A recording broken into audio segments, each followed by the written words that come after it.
Bom dia, meus irmãos. A graça e a paz do Senhor Jesus. Vamos iniciar o nosso tempo nesta manhã de estudo da palavra. Como os irmãos sabem, Epístola de Paulo aos Colossenses. Hoje, lição número 14. Na ordem é a 14ª. Inventa um monte de coisa hoje, né? Então, que todos possam abrir na 14ª. Só para botar uma asneira do lado da outra. 15 de agosto, Colossenses 3, 18 até o 4, versículo 1. Uma daquelas divisões que você percebe que o pessoal, nem lembro agora exatamente, mas lá no século tal que fez as divisões, deu uma cochilada, né? Fica claro que o versículo 1 pertence ainda ao contexto anterior.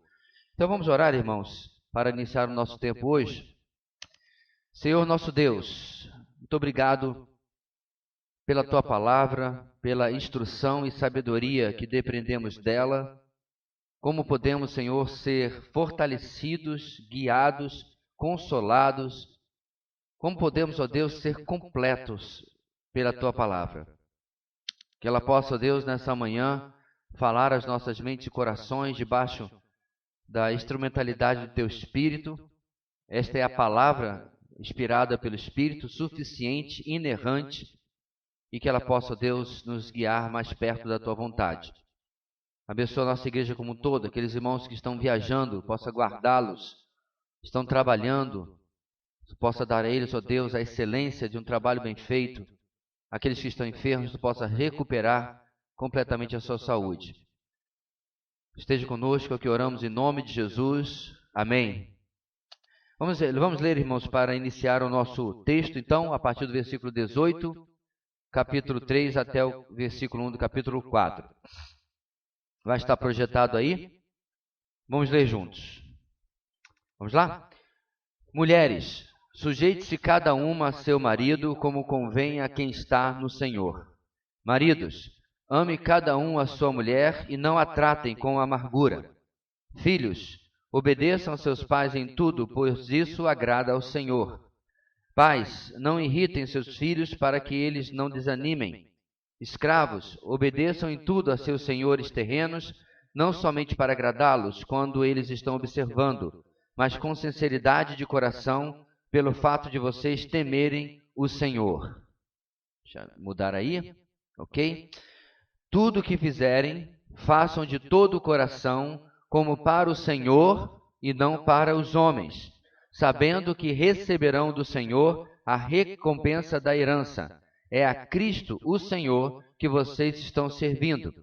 Quem cometer injustiça, receberá de volta a injustiça, e não haverá exceção para ninguém. Senhores, deem aos seus escravos o que é justo e direito, sabendo que vocês também têm um Senhor nos céus.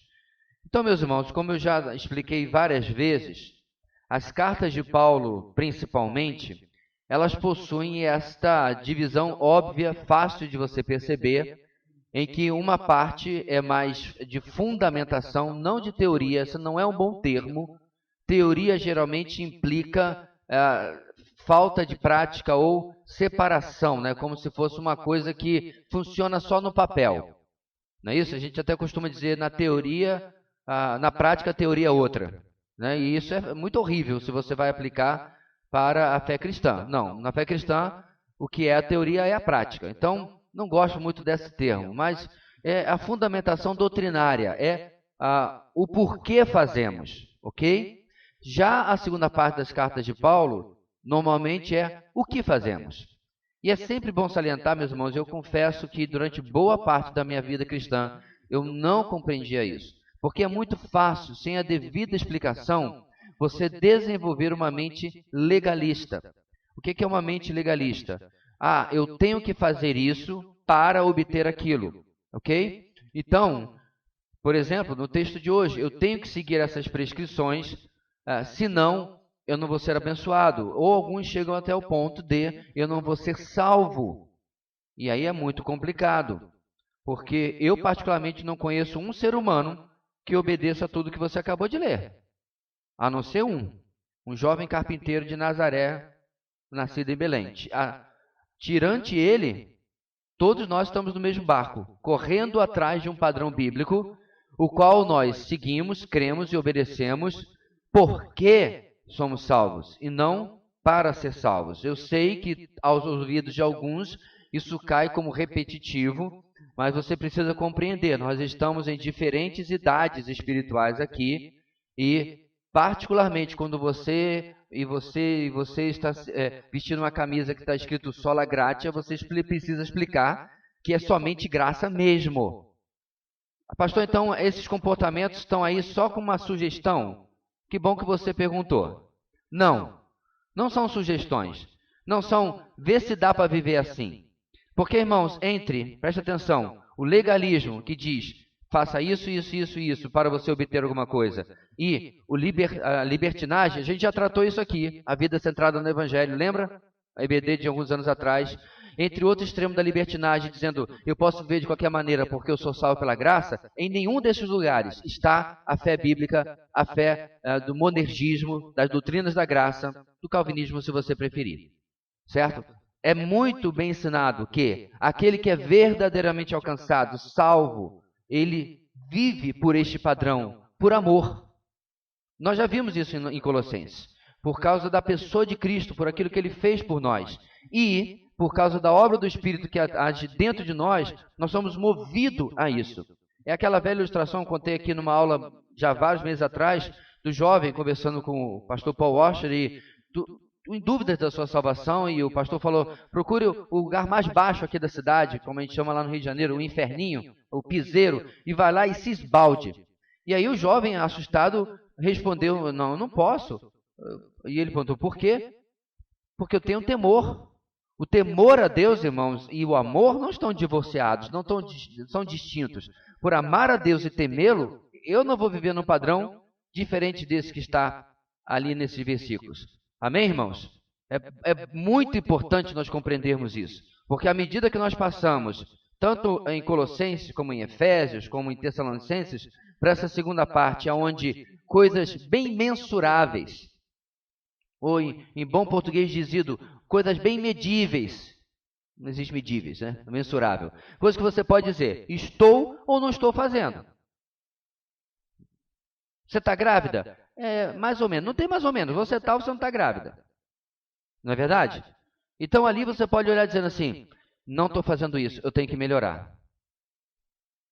Ok, talvez a diferença do exemplo que eu dei é que você pode dizer assim, eu estou fazendo até numa boa extensão, mas eu preciso melhorar. Não está zerado, mas não está bom ainda.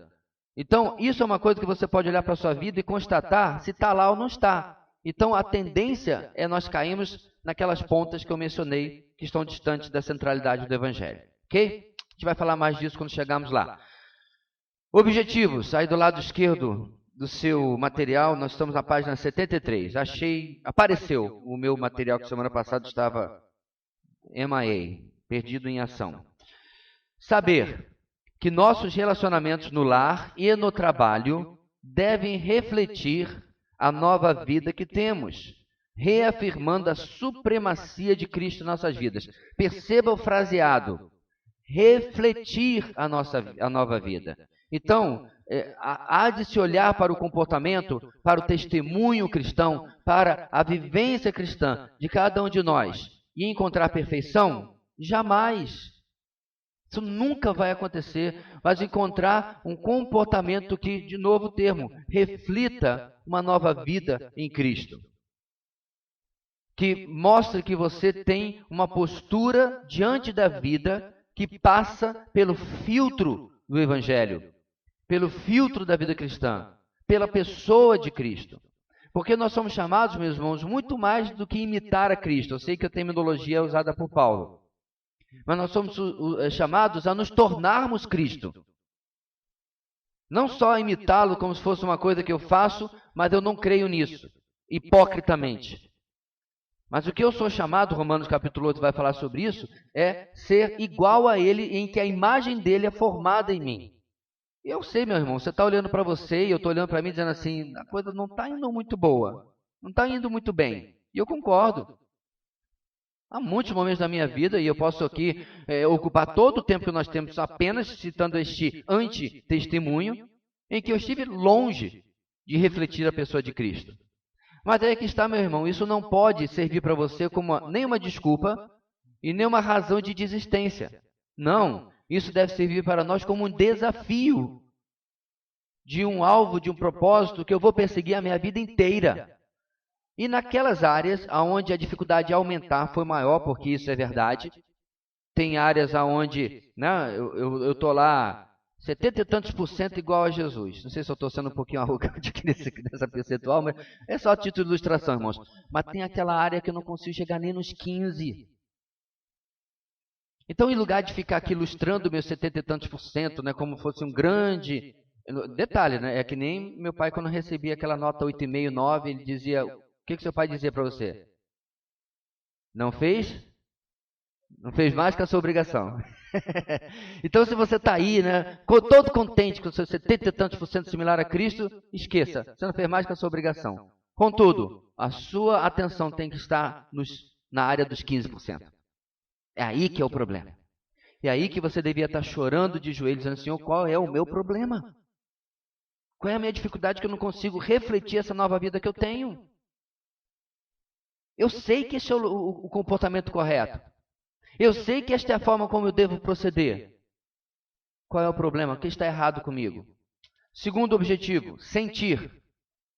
Desejo de dispersar aos nossos familiares e contatos no trabalho o mesmo tratamento que esperamos receber, espelhados no relacionamento de amor que temos em Cristo. Por quê, meus irmãos? Porque o texto que nós acabamos de ler trata tanto do esposo para com a esposa e vice-versa, dos pais para com os filhos e vice-versa, dos senhores para com os servos, ou escravos na nossa tradução, e vice-versa.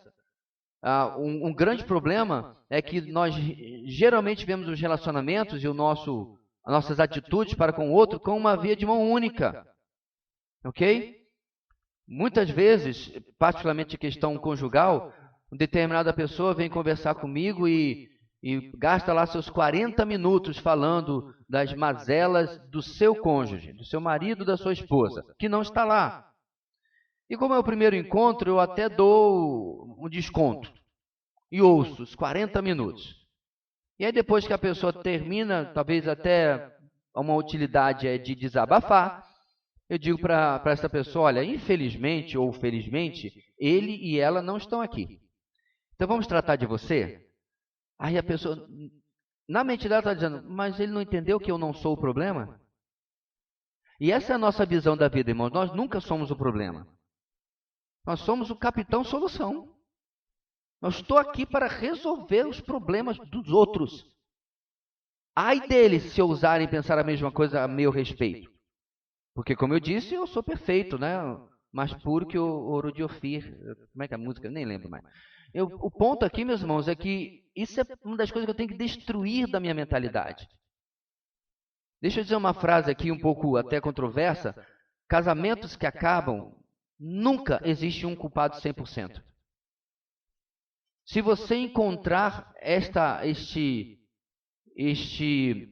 ocorrência de alguém que foi 100% culpado pelo término do seu casamento, você encontrou a solução que acabou de comprovar a minha regra.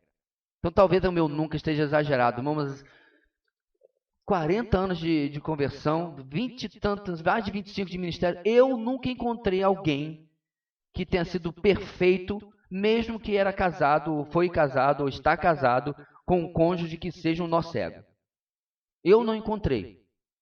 E o problema é que, geralmente, aquela parte não está disposta a tratar dos seus problemas, visto que tem, aos olhos da pessoa, e às vezes até a realidade, problemas muito maiores do lado de lá. Irmãos, entendem? Porque é mais fácil corrigir os outros, irmãos. Se você tem uma pessoa, um amigo seu, que anda corcunda, anda assim, ó, certo? O que é mais fácil? Você consertar se a postura fosse sua, o que é extremamente incômodo se você é curvado, andar assim. Inclusive, eu usei um aparelho durante 2, 3 anos para consertar minha postura, é horrível, é um processo chato. O que é mais fácil? Isso ou você chegar na pessoa toda hora e, ei, levanta as costas, ei, levanta os ombros. Isso aqui é fácil. Corrigir o outro. Porque não é você que vai ter que conviver com as dores musculares, porque os músculos não estão acostumados. com a dor na coluna, porque a coluna não está acostumada, ela está acostumada a andar errado. Então, corrigir o outro é um exercício prazeroso, que inclusive é um exercício orgulhoso. Nossa, que pessoa boa que eu sou. Corrigindo os problemas colunares do mundo. Tifose, escoliose, temei, estou indo. Mas os meus problemas de coluna eu não quero resolver. Meus problemas de caráter, de comportamento, de atitude, este eu não quero tocar. Então é muito pertinente, irmãos, o que Paulo faz, tanto aqui quanto em Efésios, quando ele vai endereçar uma das áreas mais nevrálgicas, mais difíceis, que são os relacionamentos nos dois ambientes que nós mais convivemos, casa e trabalho. Para pensar. Você tem um relacionamento maravilhoso com o seu padeiro, um açougueiro que você vai toda semana, ou quantas vezes, sei lá. O cara lá da feira do produtor que reserva lá os legumes e verduras para você, ele é teu amigão, você gosta dele. Porque você vê esporadicamente, você não tem que trocar nada com ele. Mas os nossos de nossa casa e as relações no trabalho são os lugares onde você mais tem problemas interpessoais. Por questões, obviamente, lógicas. Agir, último ponto aí. Tratando com amor e respeito nossos pais, filhos, patrões, empregados, para a honra do nome de Cristo e testemunho do que Ele fez conosco. De novo, o foco é trazer glória e honra ao nome do nosso Senhor. Vamos para a nossa introdução, irmãos. Deixa eu só separar aqui os meus slides dos textos, porque eles são importantes durante o trajeto. Ok. Você que recebeu a Cristo como seu único e suficiente Salvador, agora faz parte da família de Deus. O que diz João 1,12? Aqueles que receberam, deu a eles o poder, o direito, a autoridade, dependendo da tradução, de serem feitos filhos de Deus. Quando nascemos nessa família espiritual, temos privilégios e responsabilidades, a certeza da vida eterna. João 3,16, porque Deus tanto amou o mundo, ou amou muito de tal maneira, depende da tradução, que deu o seu Filho unigênito para que todo aquele que nele crê não pereça, não morra, mas tenha vida eterna. Versículo para lá de conhecido. E a alegria da salvação. O Salmo 51 é aquele salmo onde Davi, eu ia falar Paulo, Davi confessa e pede perdão a Deus por causa do pecado que ficou mais conhecido na sua trajetória. E aí ele pede que o Senhor restaure o quê? A alegria da salvação. O pecado, ele destrói a alegria da sua vida cristã, certo? E paz interior, que é a promessa que Jesus dá em João 14, que ele vai nos dar a paz, a sua paz ele nos dá. A convicção da presença de Deus em todas as circunstâncias se tornam comuns para nós, Salmo 23, que a gente tão bem conhece. Então, repetindo, a certeza da vida eterna, a alegria da salvação, a paz interior, a convicção da presença de Deus em todas as circunstâncias se tornam comuns para nós quando? Quando nós já entramos na família de Deus. Aí eu pergunto, alguns desses itens não estão acontecendo? Para Davi, por exemplo, mesmo sendo ele o homem segundo o coração de Deus, não é verdade? A alegria da salvação tinha ido para o ralo.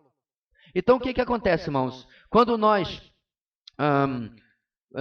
nos convertemos, nós recebemos esses privilégios, as responsabilidades, esses dons de Deus, e aí a vida cristã começa, certo? E no começo, tudo são flores, tudo é uma maravilha, primeiro amor, como dizem aí, né, e tal, tá ótimo. Só que a partir de algum tempo, a coisa começa a degringolar. Lá no comecinho, você estava no discipulado e você fazia devocional todo dia, né? Você estava, nossa, o pessoal da igreja está lendo a Bíblia toda em um ano, eu vou ler também, você está todo pique e tal, daqui a pouco você começa a entrar na mesmice. Nós temos tentado, irmãos, veementemente combater a mesmice em nossa igreja. O tanto que nós batemos em cima de devocional, de leitura bíblica, de autoinvestimento, para sintetizar tudo, é exatamente para combater essa mesmice na sua vida. Alguns de vocês, nessa experiência das últimas 3 semanas, na visitação lá em nossa congregação, fizeram isso pela primeira vez na vida, e alguns pela primeira vez em muitos anos de vida cristã. E agora nós estamos, o nosso coordenador está fazendo a triagem dos nomes que deram o ok para fazer um estudo bíblico, e você já está aí dizendo assim, tomara que o pastor não me veja. Você está que nem aquele camarada lá da escolinha, Jesus em Cristo já me encontrou, eu aqui. Porque você vai sair da zona de conforto. Você está sentado aí domingo após domingo, ou não. Não é isso? E agora você vai inverter a mesa. Você vai vir para cá e alguém que você não conhece a trajetória, apenas botou um sim numa ficha, vai começar a ouvir você falar sobre Deus. Olha que assustador. Que você só vem ouvindo nos últimos 10 anos. Vai sair da sua área de conforto, da sua zona de conforto. E aí, meus irmãos, aí que você vê o valor desses itens que estão aí no final do primeiro parágrafo da introdução. Porque quando a sua vida cristã não está na mesmice, está sendo feita manutenção, está sendo feito crescimento, a paz e tudo que está aqui é presente na sua vida. E aí você pode servir a Deus e as pessoas com muito mais tranquilidade.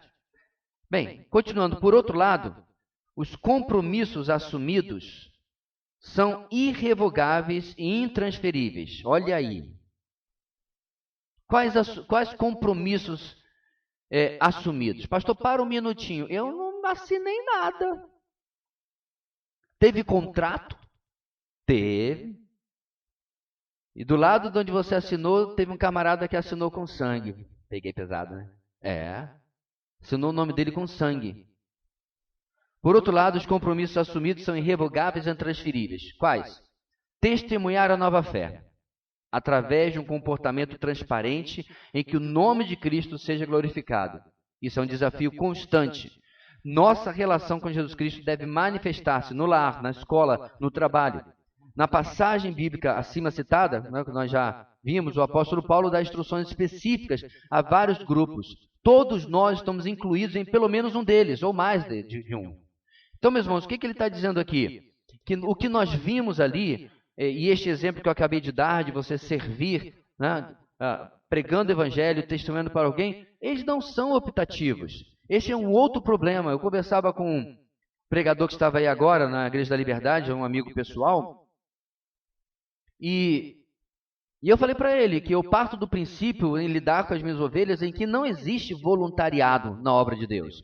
Você quer ser voluntário de alguma coisa? Tem um monte de ONG por aí. Lá você vai ser voluntário. Aqui, meus irmãos, nós fomos alistados. Paulo usa, falando para Timóteo, que inclusive um versículo que eu exploro na pastoral de hoje, do boletim, ele fala para o apóstolo Paulo que o soldado, ele está falando de nós cristãos, todos nós, não se mistura, não se distrai com as coisas da vida civil, porque o objetivo dele é agradar aquele que o arregimentou, ou seja, que o alistou. Então, meus irmãos, diferentemente do serviço brasileiro, em que você vai lá e você se alista, não é isso?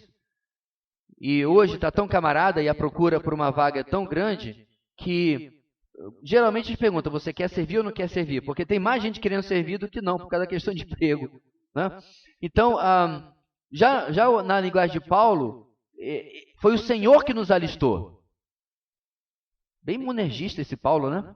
Interessante, bom para ele. Então, ele nos escreveu o nosso nome, e aí o nosso objetivo é agradar a esse que nos alistou. E então, se nós fomos, irmãos, alistados, nós fomos incluídos, nós estamos debaixo de compromissos assumidos, irrevogáveis e intransferíveis. Não é voluntariado, é mandato, é ordem. Não é a grande sugestão em Mateus 28. É a grande sugestão que a gente fala normalmente? É a grande comissão. É missão dada, missão cumprida.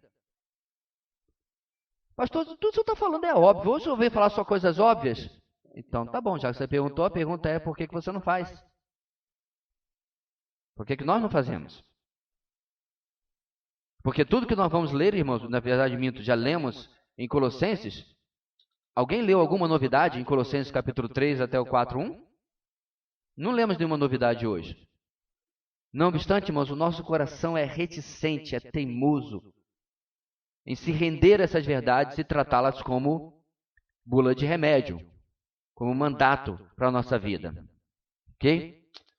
Bem, aqui Paulo continua falando do que vinha, né? Está faltando do que vinha tratando, está faltando um que aí? O culto público na igreja de Colossos, onde todos os relacionamentos deveriam manter o testemunho. Assim como o corpo, a igreja estaria preparada para lutar contra as ameaças dos falsos mestres. Olha que como Paulo faz um conjunto, irmãos.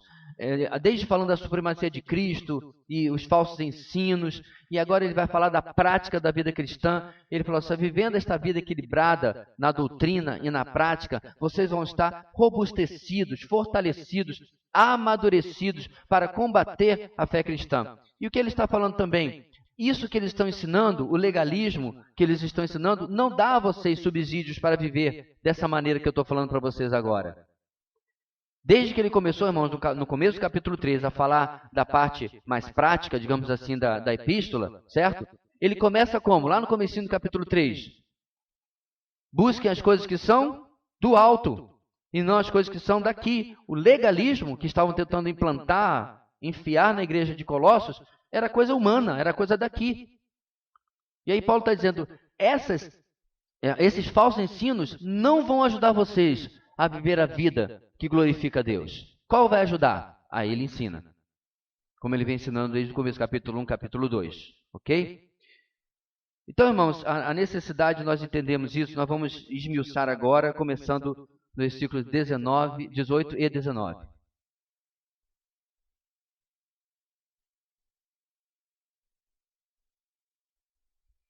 Vamos, irmãos, para moer a garganta aqui. Vamos ler de novo, irmãos, versículos 18 e 19. Mulheres, sujeite-se cada uma a seu marido como convém a quem está no Senhor. Maridos, ame cada um a sua mulher e não a tratem com amargura.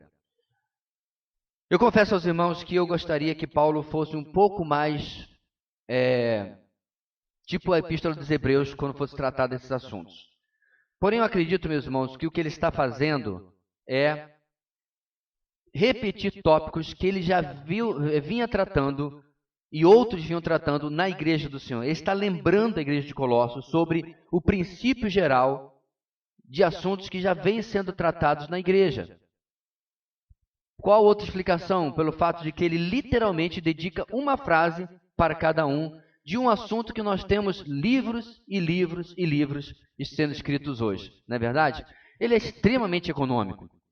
Mas nós não podemos ser. Então vamos tentar destrinchar isso. E o primeiro ponto é: viva a nova vida em Cristo no casamento. Viva a nova vida em Cristo no casamento. Bem, não podemos separar os versículos 18 e 19, pois constituem os dois lados de uma mesma moeda.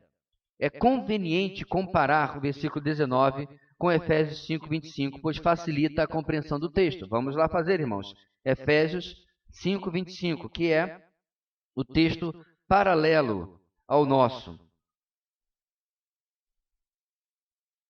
Diz lá a palavra de Deus: maridos,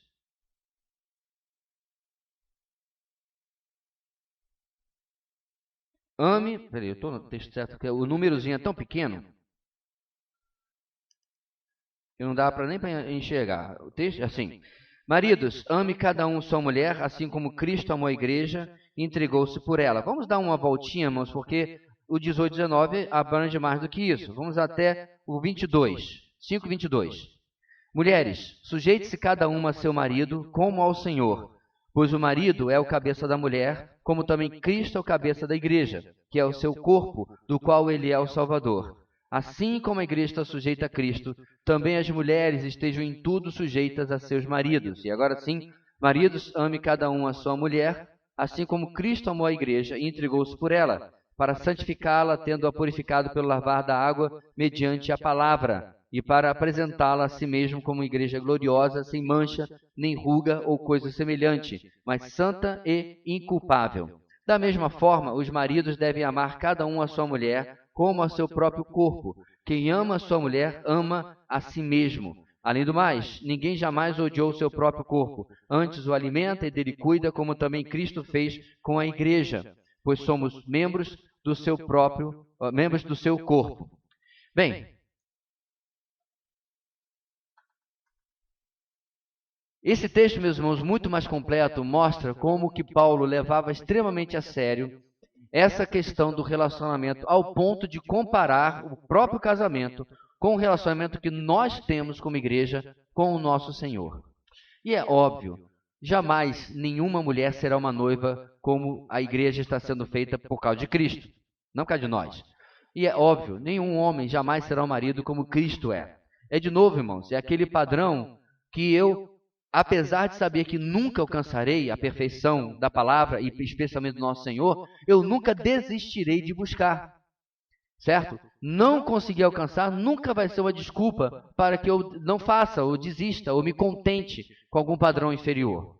Bem, o casamento é um relacionamento exclusivo, no qual duas pessoas se tornam um e devem permanecer um. Foi Deus que instituiu para resolver problemas e não para criar problemas. E nós já vimos isso na exposição, quando passamos por este texto, em Gênesis capítulo 2, há 9 meses atrás, né? Versículos 24 a 25. Segundo o ensinamento de Jesus Cristo, em Marcos 10, 6 a 9, o casamento que cumpre o propósito de Deus tem algumas características. De novo, irmãos, vamos lá para esse texto, Marcos 10, 6 a 9.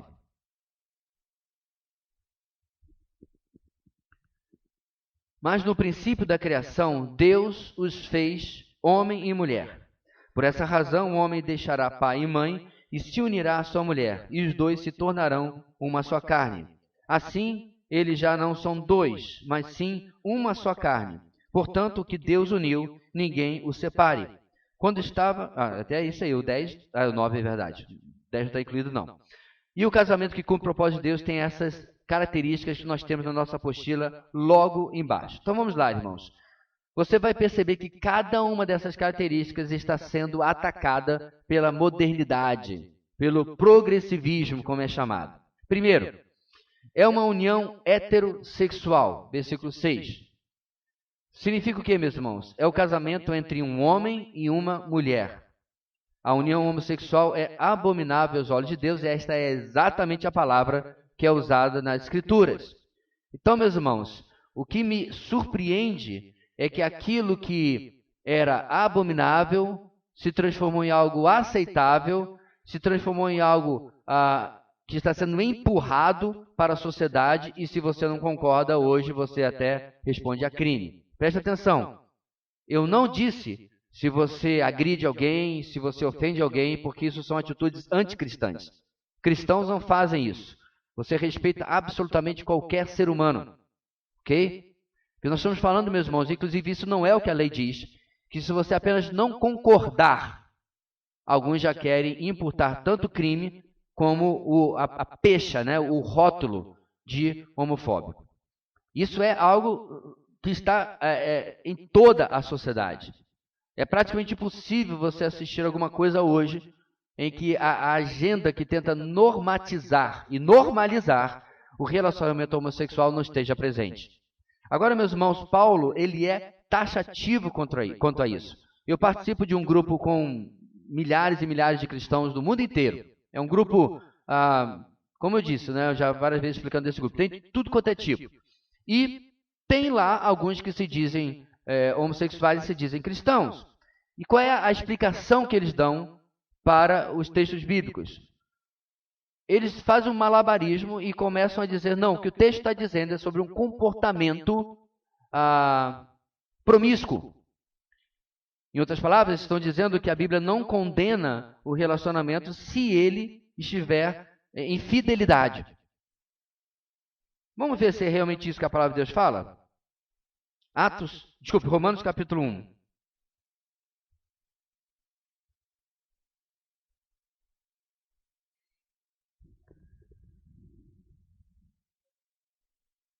A partir do versículo 18 nós lemos: portanto, a ira de Deus é revelada dos céus contra toda a impiedade e injustiça dos homens que suprimem a verdade pela injustiça. Pois o que de Deus se pode conhecer é manifesto entre eles, porque Deus lhes manifestou. Pois desde a criação do mundo, os atributos invisíveis de Deus, seu eterno poder e sua natureza divina, têm sido vistos claramente, sendo compreendidos por meio das coisas criadas, de forma que tais homens são indesculpáveis. Porque, tendo conhecido a Deus, não o glorificaram como Deus, nem lhe renderam graças, mas os seus pensamentos tornaram-se fúteis e o coração insensato deles obscureceu-se. Então Paulo está construindo o argumento de que Deus se revelou. Você olha para a natureza e diz, isso não pode ter saído do nada. Mas os homens corromperam seu pensamento e começaram a afirmar exatamente isso. Mesmo que a própria ciência que eles dizem defender não consiga comprovar que algo possa vir do nada. É por isso que a gente costuma dizer, meus irmãos,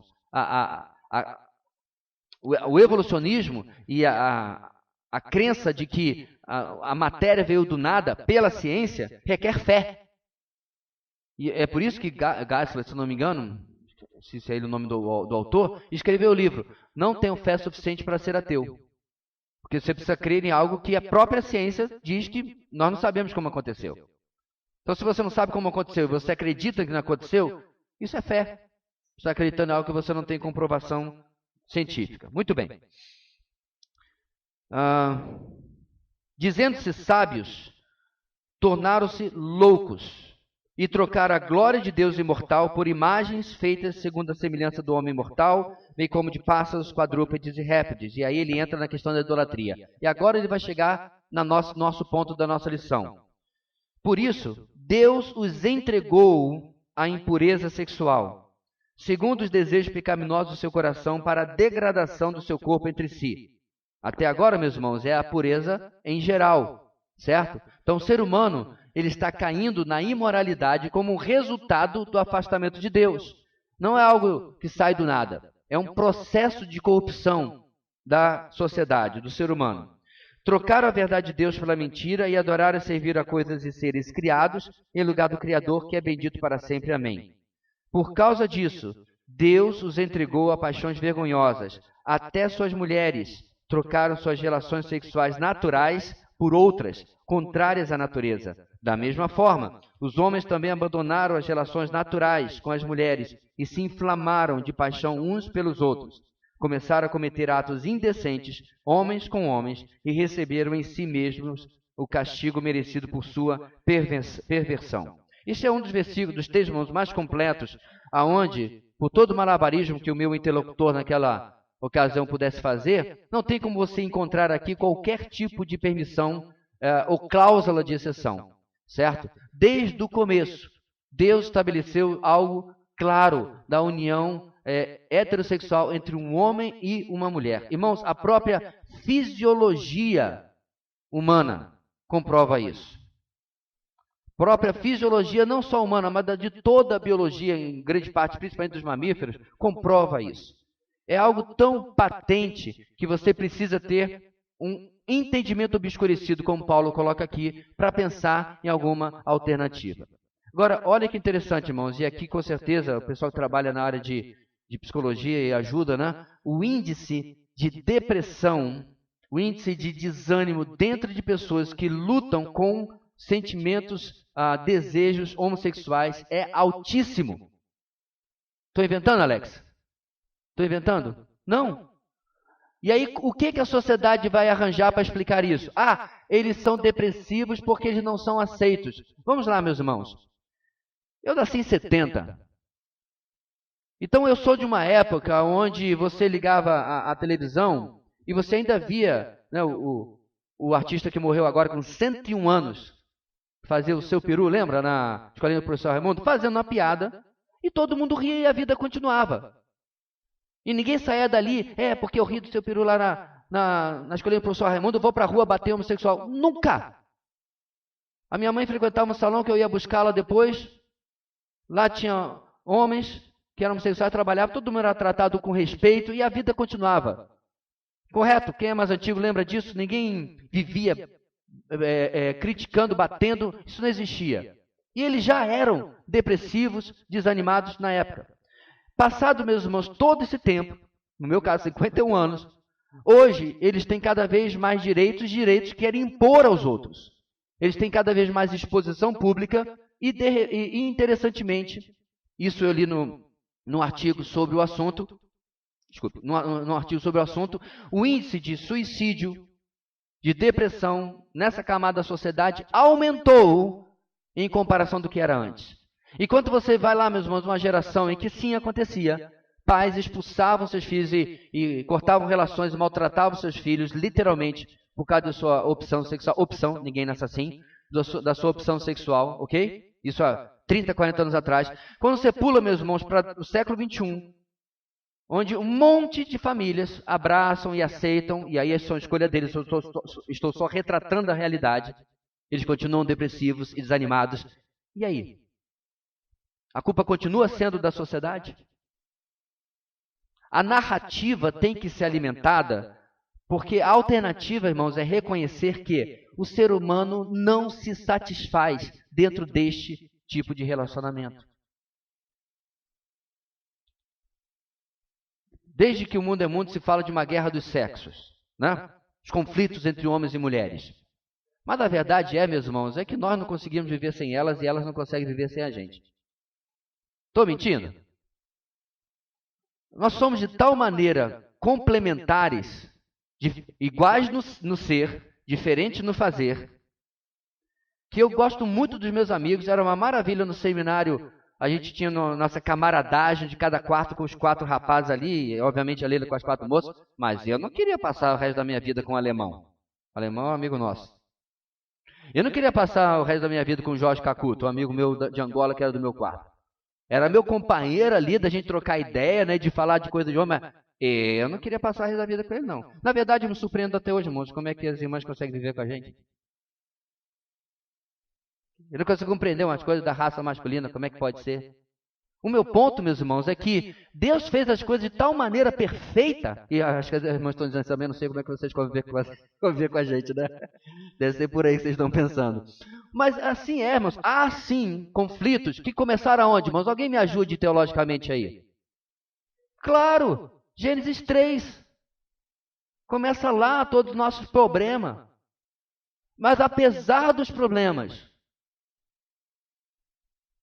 se você pegar estatisticamente pessoas heterossexuais, bem casadas, bem estruturadas, são muito, estatisticamente, mais felizes, realizadas do que aqueles que resolveram viver ou como ermitões ou como lobos solitários, ou resolveram por um relacionamento homossexual, ou resolveram por um relacionamento, a gente já vai tratar disso, de promiscuidade, cada dia, cada hora com uma pessoa diferente. São pessoas infelizes.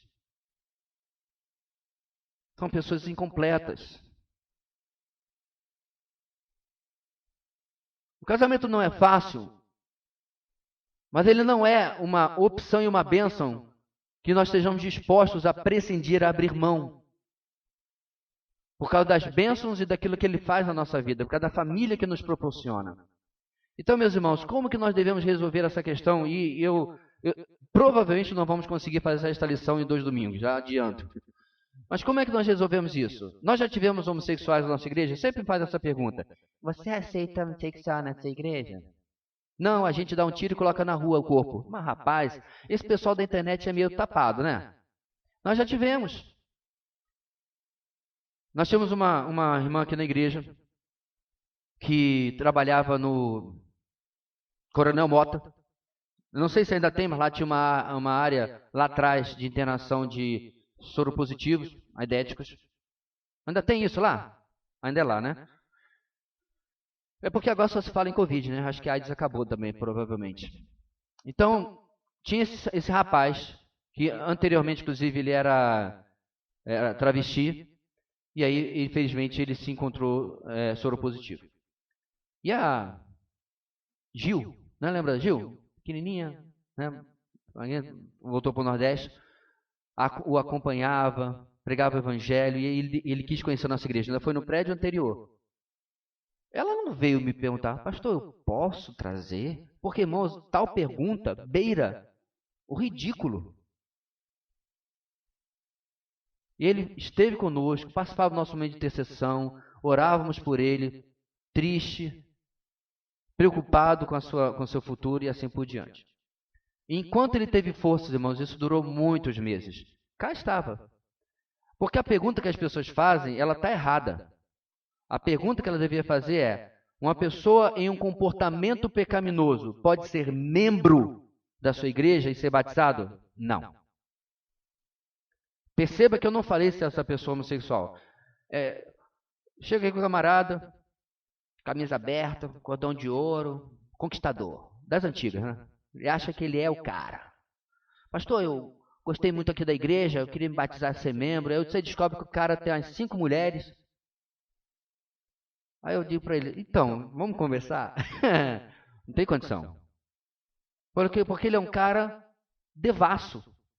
Mas é hétero, tá vendo? Então a questão, mano, não é se é homo, se é brilhante, qual o sabão em pó que for, não. A questão é, você tem uma vida de arrependimento? Uma vida de mudança? E a gente trabalharia com essa pessoa para compreender que, a gente já vai falar sobre isso, o relacionamento com alfa 1, alfa 2, alfa 3, alfa 4, o pessoal da antiga lembra disso? Isso não é bíblico, isso não é cristão, e ele tem que se arrepender e largar isso, ele quer realmente servir a Cristo. Ele tem que viver uma vida de abstinência até que ele tenha um relacionamento onde ele possa construir uma família. Ponto. Então perceba, meus irmãos, a pergunta das pessoas ela é capciosa, certo? Porque quando me fizeram essa pergunta eu falei, não, a sua pergunta está errada. Então se a sua pergunta é se essa pessoa é bem-vinda, ela pode frequentar, participar dos cultos, não só pode, como já aconteceu. E detalhe, não foi o único. É porque nós tivemos aqui, irmãos, uma jovem, uma vez, frequentando nossa igreja durante algumas semanas, que vocês acharam que era um menino. Mas eu sabia que era uma moça.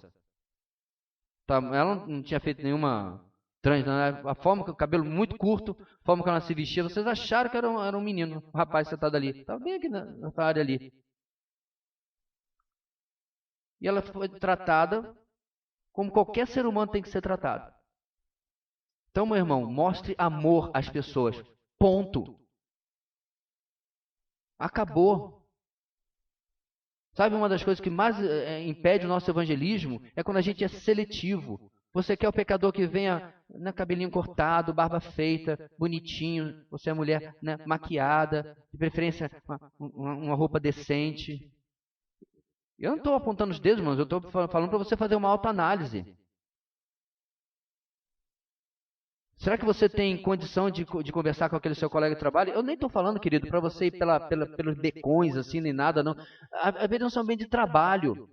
Você tem o seu José ali, né, que é pai de família. Ah, esse Senhor, estou sentindo um amor pelo seu José, meu alvo evangelístico.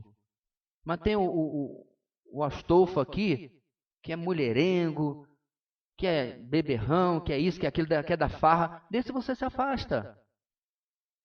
Agora você se surpreenderia que muitas vezes é mais fácil este se converter do que este, porque este é cheio de muitas vezes de autojustiça. Nós temos uma conhecida que o marido dela não consegue compreender por que ele precisa aceitar Jesus, mas eu sou uma pessoa boa. Ele não consegue compreender. Como é que eu vou para o inferno? Porque ele tem um Deus que gosta dele, como ele é, e não precisa que ele mude, não precisa que ele creia. Então, quebrar, irmãos, essa falsa justiça dessa pessoa, às vezes é muito difícil. Mas aí você chega para essa pessoa e fala assim, olha, a vida que você tem não agrada a Deus. Não, por favor, pelo amor de tudo que é mais sagrado, não diga Deus te ama e tem um plano maravilhoso na sua vida. Sai dos clichês gospel. Pregue o evangelho. Meu querido, eu senti de Deus ele dizer que Deus não se agrada da sua vida. Você tem desagradado ao Senhor e à imagem dele na sua vida. Mas eu vim dizer também que existe uma esperança no Salvador que é Cristo Jesus. Talvez você se surpreenda que o devasso se dobra para o evangelho mais fácil do que o certinho. E nisso, meus irmãos, muitas vezes nós perdemos a oportunidade, vamos voltar aqui para a gente fechar o ciclo, inclusive com pessoas porque não concordamos com a sua opção sexual. Ela precisa do evangelho tanto como qualquer outro. Pastor, mas e depois? Depois ela precisa de discipulado, como qualquer outro. Como que vai ser esse processo, irmãos? Ele, como diz meu irmão, ele varia. Eu tinha um amigo, inclusive era da igreja do meu irmão, inclusive, que ele era traficante viciado em cocaína. Um belo dia ele passou na frente da igreja que meu irmão congregava e estava ouvindo uma música que dizia, nada, nada vai me separar de ti, Jesus. Ele entrou e do jeito que entrou já veio na frente, se entregou a Cristo e nunca mais conseguiu botar 1 grama de cocaína no nariz. Conversão e transformação química imediata. E ele foi apelidado de irmão nada, porque ele sempre contava do cântico que estava cantando quando ele se converteu. Por outro lado, eu tenho N exemplos de pessoas, até tratei isso no nosso grupo de vida essa semana, que se convertem, mas vão lutar com o vício e até têm que ir para uma clínica para serem tratados. E aí? Porque você acharia, meus irmãos, que qualquer pecado seria diferente? Todo mundo tem que ir? Há situações assim. Eu acompanhei um testemunho de um americano homossexual, que a questão dele, meus irmãos, era inclusive, eu sei que tudo é espiritual, mas demoníaca. Por quê? Esse testemunho foi porque eu vi a foto e vi o testemunho. As feições dele eram infantilizadas. Ele parecia o Bebê Johnson, um adulto. As feições eram infantilizadas. E eu só posso acreditar isso, irmãos, a um poder demoníaco. Porque a mente não faz isso. Sem você ter tomado algum hormônio, alguma coisa assim, isso não acontece. E ele se converteu. No dia da sua conversão, se você nota a foto depois, ele está com feições de homem. Então, meus irmãos, o mundo espiritual é real. Agora, isso não vai acontecer com todo mundo. Por outro lado, eu também acompanhei pessoas que lutaram o resto da vida, com inclinações, com paixões e viviam aos pés do Senhor. Da mesma forma, meus irmãos, que nós, eu creio que todos nós, lutamos com inclinações heterossexuais. Homens e mulheres presentes aqui, depois de casaram, eles não simplesmente desligaram a sua percepção do mundo ao redor. Mas eles mantêm essa percepção, ou buscam manter dentro da santidade do evangelho, da vida cristã e, obviamente, do casamento. E por que seria diferente com aquele que luta com uma inclinação diferente?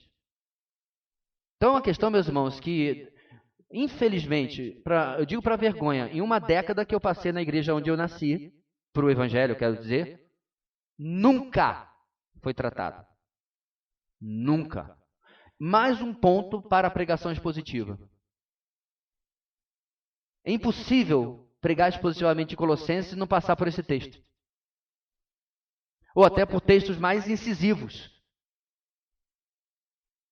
Nós temos que tratar desse assunto e temos que lidar da maneira correta. Ok? Então, espero, meus irmãos, que a gente compreenda que este é um pecado, não é o padrão bíblico para o casamento. Contudo, há uma postura cristã de como isso deve ser tratado e lidado com as pessoas do mundo. Ok? Bem, o segundo pontinho, a segunda bolinha, é uma união monogâmica. Verso 7, lá de Efésios, nós lemos, né? Esses textos, irmãos, que estão do lado, são referentes a Efésios, tá? Deus não abençoa a poligamia, isto é, o casamento de um homem com várias mulheres ou vice-versa. Eu vou estender aqui, meus irmãos, um pouco mais, falando sobre a questão também, obviamente, da infidelidade. Então, meus irmãos, é complicado como você vê no Antigo Testamento algumas pessoas abençoadas por Deus e vivendo em poligamia. Davi, por exemplo. Aliás, perto de Salomão, Davi era amador, né? Eu só posso, meus irmãos, acreditar em muita corrupção de pecado você necessitar de 1000 mulheres. Sério, irmãos, é muito complicado você conseguir compreender o nível de... Ele era um homem sábio, mas não era muito inteligente às vezes. O nível de vaidade também. Por quê? Porque os outros reis certamente sabiam disso. Sabiam da sabedoria, sabiam da riqueza dele. Mas você sabia que ele tinha 1000 mulheres? Eu nem lembro se eram 700 esposas e 300 concubinas, ou se eram 300 esposas e 700 concubinas. Pouco importa. Que sejam 300, são 300 esposas. E pior ainda, eram com povos que lhe foram proibidos para casamento. Isso era a pior coisa de Salomão.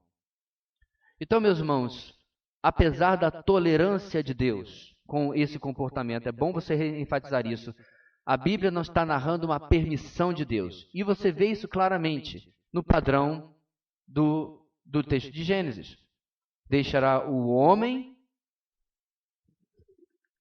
o seu pai e sua mãe se unirá à mulher e serão uma só carne. Ora, se você se juntou a uma pessoa e você é uma só carne, é virtualmente impossível que você repita o processo. É como o voto. Se você votou em fulano, você não pode votar em ciclano. É uma cláusula de exclusividade, perdão, de exceção, de exclusividade. Acabou. Eu só tinha uma vida e eu já dei para alguém, e ela deu a dela para mim e acabou.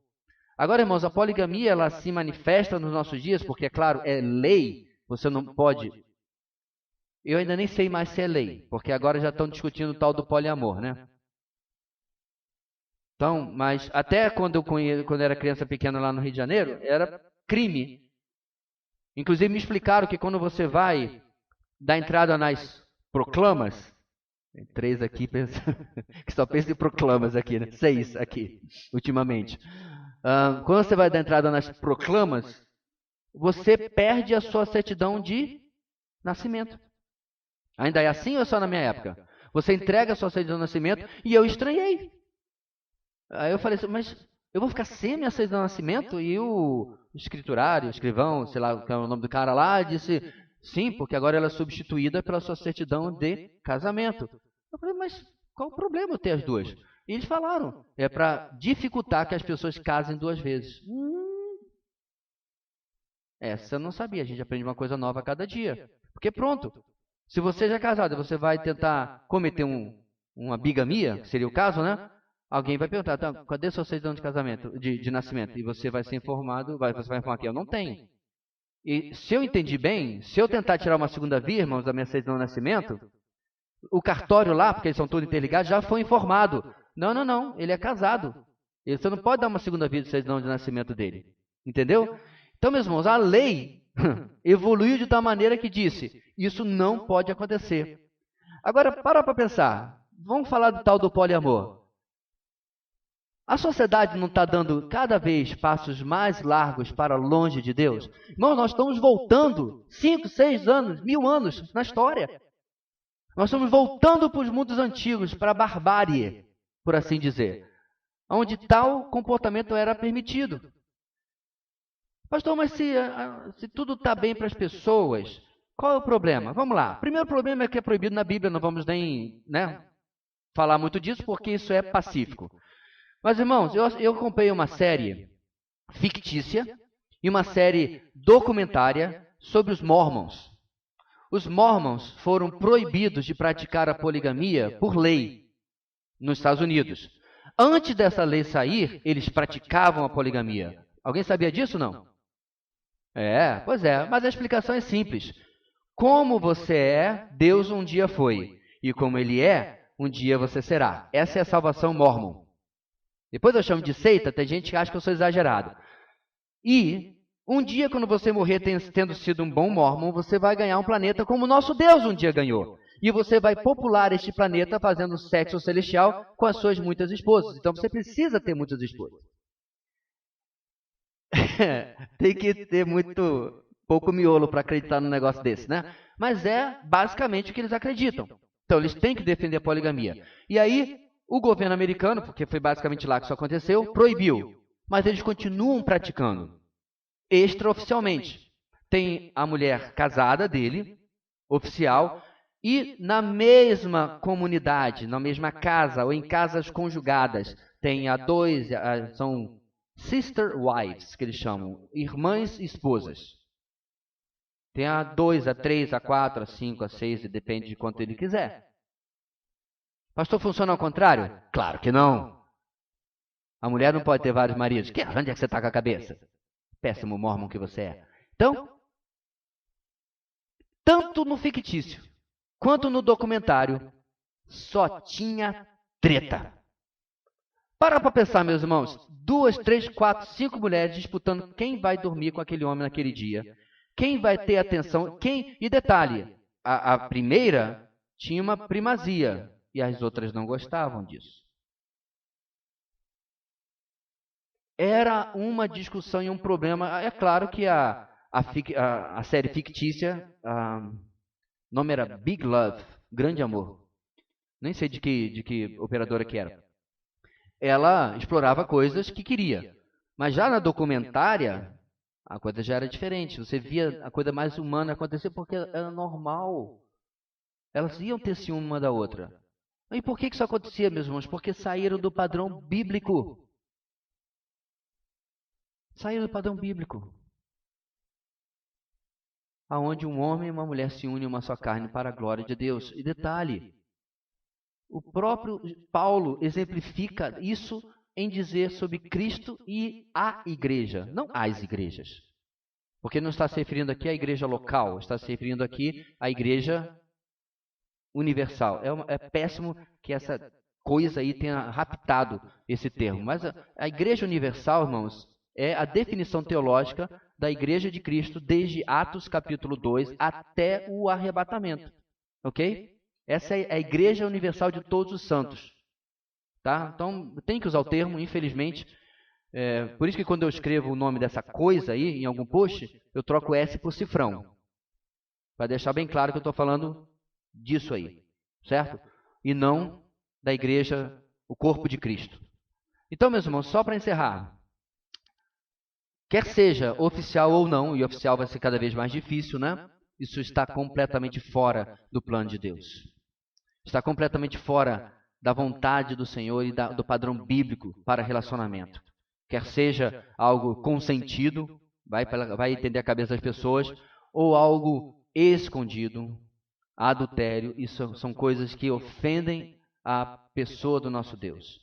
Qualquer pessoa envolvido em um comportamento do primeiro ponto ou do segundo, precisa buscar arrependimento em Deus. E se já passou por isso, precisa compreender o perdão de Deus e voltar para o padrão bíblico da heterossexualidade ou da monogamia, como Deus assim planejou. Ok? Eu acho que a gente pode explorar mais uma bolinha, irmãos, e certamente a gente vai esticar para 3 domingos, porque essa lição tem 5 pontos, né? Então ela é bem mais longa. Vamos lá, o penúltimo pontinho ali. É uma união indissolúvel. Deus não aprova a infidelidade. Uma vez casados, casados para sempre. Esse é um ponto, meus irmãos, que eu fiquei assustado, como numa reunião de pastores, eles pisam em ovos para tratar disso, tem uma enorme dificuldade, e os irmãos sabem muito bem que jamais pessoas divorciadas e recasadas foram discriminadas na nossa igreja. Há uma enorme diferença entre você, biblicamente, apontar o que muda na vida desta ou daquela pessoa por estar nesse estado, certo? E você discriminar. O problema hoje, meus irmãos, é que se você não abraça absolutamente tudo, você automaticamente está cometendo algum tipo de crime de ódio. Então, se você não concorda com toda a narrativa do Black Lives Matter, você é racista. Se você não concorda com toda a narrativa do movimento LGBTQKYZ, apóstrofe, arroba, sei lá o quê, você é homofóbico. Se você não concorda com toda a narrativa, entendeu onde eu quero chegar? Então, meus irmãos, sim, biblicamente, pessoas divorciadas e recasadas possuem limitações ministeriais, em funções específicas, e às vezes é difícil definir isso, porque algumas das coisas que nós fazemos hoje não existiam no primeiro século. Não existiam na igreja primitiva. E nós muitas vezes temos que tomar decisões baseadas nos princípios e naquilo que nós temos. Agora, também temos que decidir como vamos tratar pessoas que, debaixo deste ensino, nós estamos aqui há 18 anos, recebendo este ensino, certo? Decidem por um rumo contrário àquilo que a palavra de Deus trata. Então nós temos 2 cenários difíceis de lidar. Mas o que não é difícil de compreender, meus irmãos, é o que o Senhor fala em Malaquias. Nós passamos por isso na exposição de Malaquias vários anos atrás. Eu, o Senhor, odeio o divórcio. É claro como água. Tem para onde você correr daquilo. Eu estou no momento, irmãos, tratando com 3 e já vai para 4 casais que vão se casar. 3 da nossa igreja, agora 1 da congregação que quer resolver a sua situação. E na verdade tem mais outro. Eu pedi a eles que eles casassem em 2022 porque eu não estou dando conta mais de tudo. E eu tenho falado com eles, meus irmãos, que essa é a decisão mais séria que eles tomaram na sua vida logo após a sua conversão. Eu sempre falo, meus irmãos, e já contei para eles o que D. Carson, né, o famoso pregador, escritor, etc., né, tão querido por muitos, em um debate sobre exatamente esse tema, divórcio e casamento, etc., e perguntaram a ele, ele falou que perguntaram a ele se ele já havia pensado em divórcio. E alguém já assistiu, sabe a resposta dele? E o D.A. Carson, ele, se não me engano, ele é canadense, mas ele tem um ar assim britânico, um ar assim aristocrático, sabe? Eu já ouvi pessoalmente lá na Fiel e é assim mesmo, ele é bem informal. Aí ele, quando conta piada, você meio que dá um segundinho para entender se era piada mesmo ou se não era. E aí perguntaram a ele se ele já havia pensado em divórcio. Aí ele respondeu, divórcio? Assim, indignado, divórcio? Jamais. Homicídio... É brincadeira, irmão. O ponto aqui é que muitas vezes você quer matar outra pessoa, mas não quer que ela morra. Entendeu o que eu quero dizer? Você quer matar, mas não quer que ela morra. Você quer...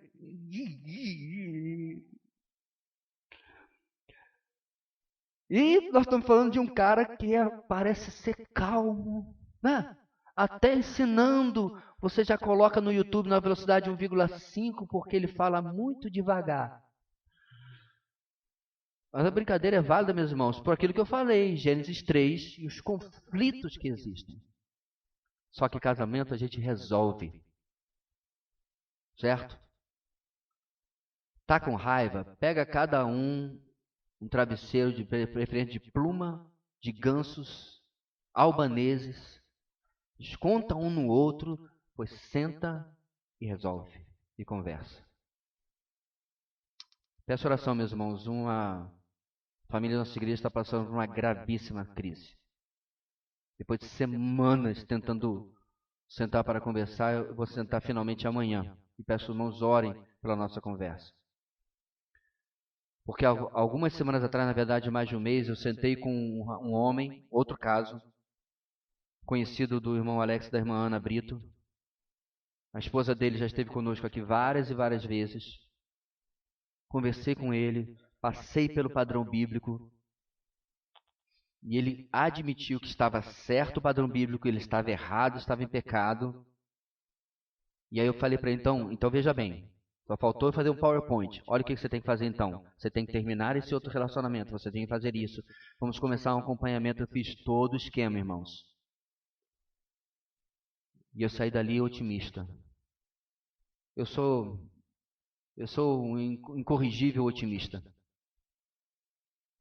Deu alguns dias, ele me ligou dizendo que ia manter o encontro de conciliação, que chama, né? Antes de vez diante do juiz, mas que ia realmente dar sequência no divórcio. E aí, meus irmãos, aí eu tirei a luva. Eu não vou deixar, meus irmãos, a verdade da palavra do evangelho ser pisado por um adúltero. Aí eu tirei a luva e falei assim, eu lamento grandemente a sua decisão abominável.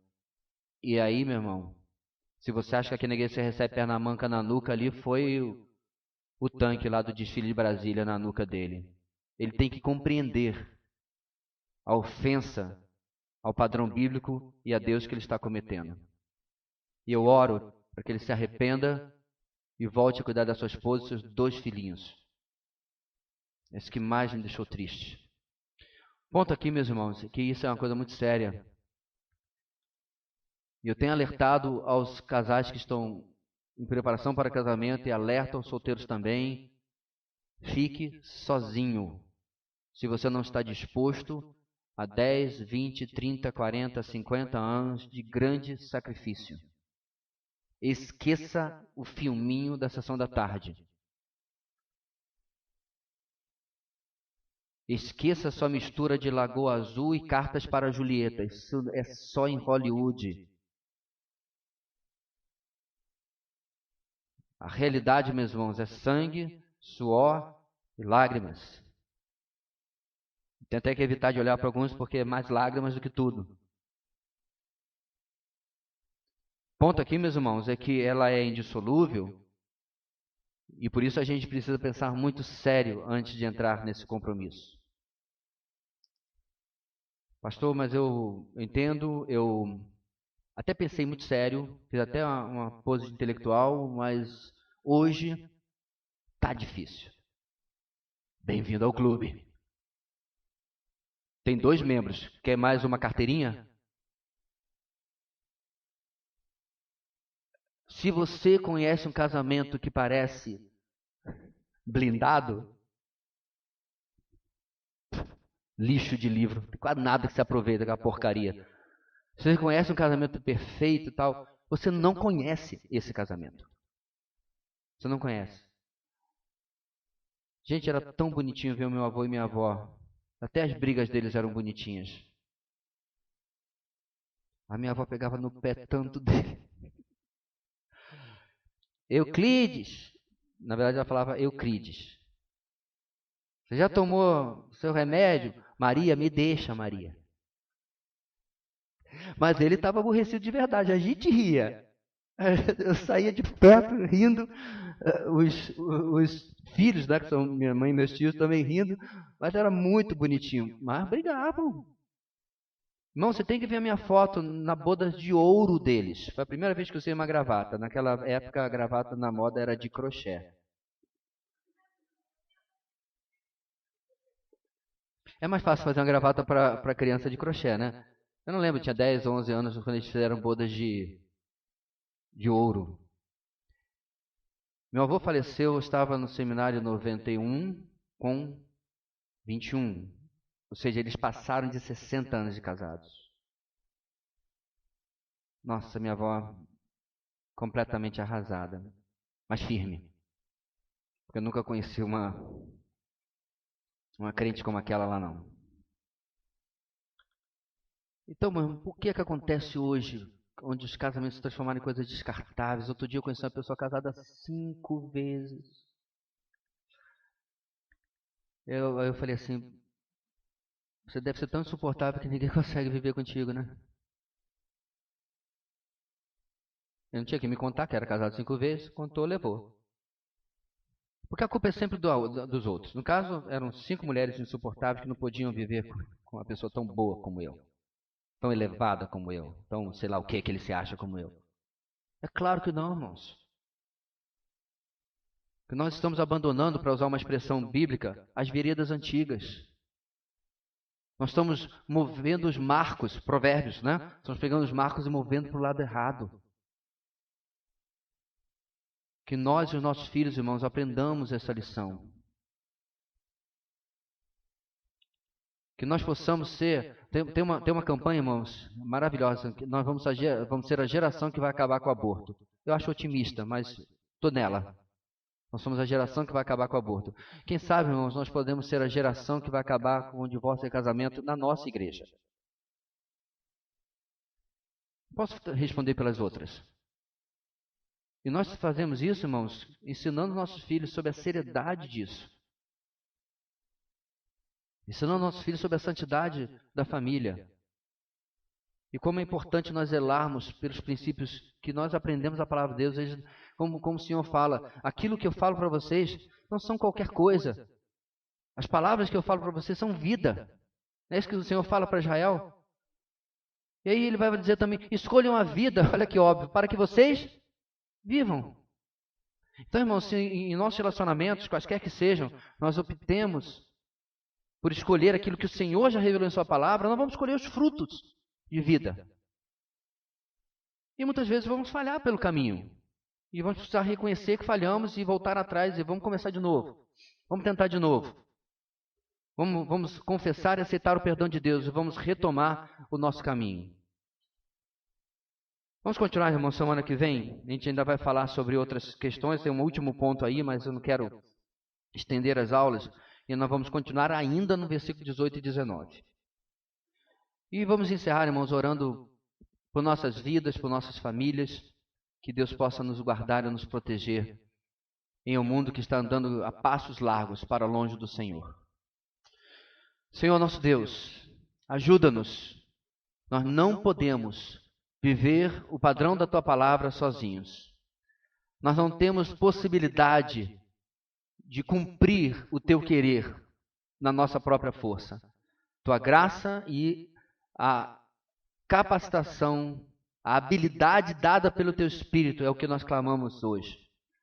Para que o fruto do Espírito reine em nossos relacionamentos, guardando-nos, ó Deus, de decisões que desagradam o Senhor.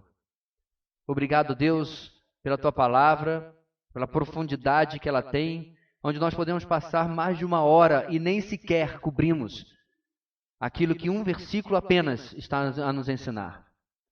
Muito obrigado, Deus, porque poderemos viver décadas ainda e a Tua palavra continuará sendo suficiente e abundante para nós. Dá-nos um dia de descanso e que esta noite possamos estar aqui em grande número para louvar o nosso grande Deus.